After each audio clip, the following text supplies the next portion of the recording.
Well, let me ask you the deserted island question. You have all these fabulous books on Churchill, but let's say you were restricted to 5. Somebody who doesn't know anything about Churchill, you say these are the 5 you have to read in order to capture the essence of Winston Churchill. What would be the 5? Well, I shouldn't move around, should I? Have my feedback. Yeah. The first one is My Early Life. Churchill wrote only 1 volume of personal memoirs.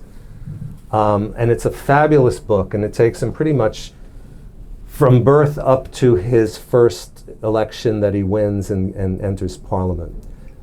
It is so charmingly written. He somewhat exaggerates what a terrible student he was, but he was a lousy student, except in the subjects that interested him.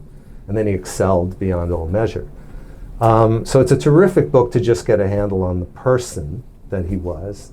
And it's also really well written. So My Early Life is the first place you stop.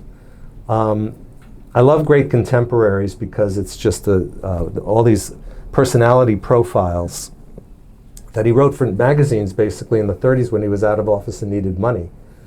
But they're very perceptive, and they were all of his great contemporaries, and Hitler is one of the contemporaries written about early in the 30s when he's just become the premier in Germany, but and Churchill's cutting him some slack and hopeful that maybe, but you can sense that he's worried about this guy.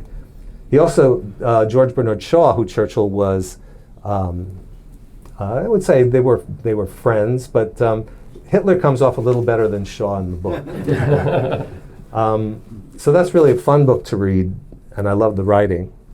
And then his history of the Second World War is peerless, and his history of the First World War, the World Crisis, is also sensational. They're 6-volume histories, but he also, being a very astute purveyor of his own work, immediately abridged each of them into a single volume, which you can read and still get a taste for what a great, he was a great war correspondent.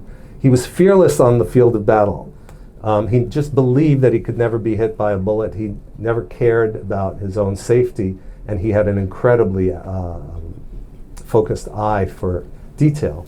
And he was a great writer, so he would come back with these incredible dispatches about the colonial wars early on that he witnessed, and ultimately the Second World War, the First World War. He's really good at describing war.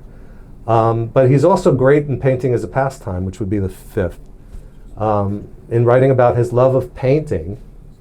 And he also writes briefly, the essay drew me to it when I was getting the store together, because he writes about books and about reading, because he's writing about pastimes. He's writing about, basically, find yourself something that you love to do away from what you do, whatever it is. And reading is great a pastime as anything, although he writes about his love of painting. And his writing about setting books back on the shelf in the order that you want them on is one of the great pleasures in life, is something that I could really relate to. Let me close with one question, and then I do want to open it up. I want to give people a chance to ask questions of Barry.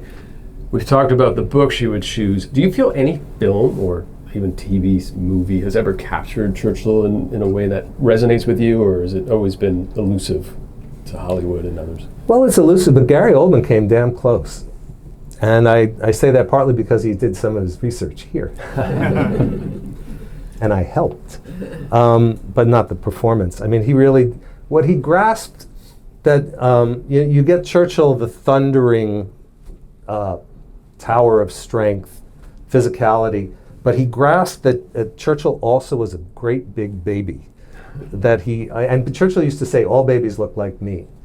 That he had this childishness in him. There was an impishness. I think it's what kept him young. I think he captured that. Even within the structure of the great man saving the world, which he did, he got that childlikeness, which I never met the man. I've met a number of his family members now, including his daughter Mary, who used to come here a lot.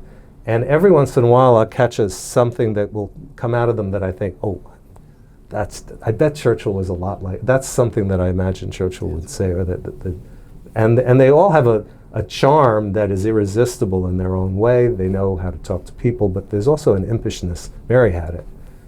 Mary Soames used to walk in here in the middle of the day. I wouldn't know that she was coming to town. She'd stick her head in and she would just say, "Okay, Betty, what's selling?" Well, with that, I don't want to monopolize all the opportunities.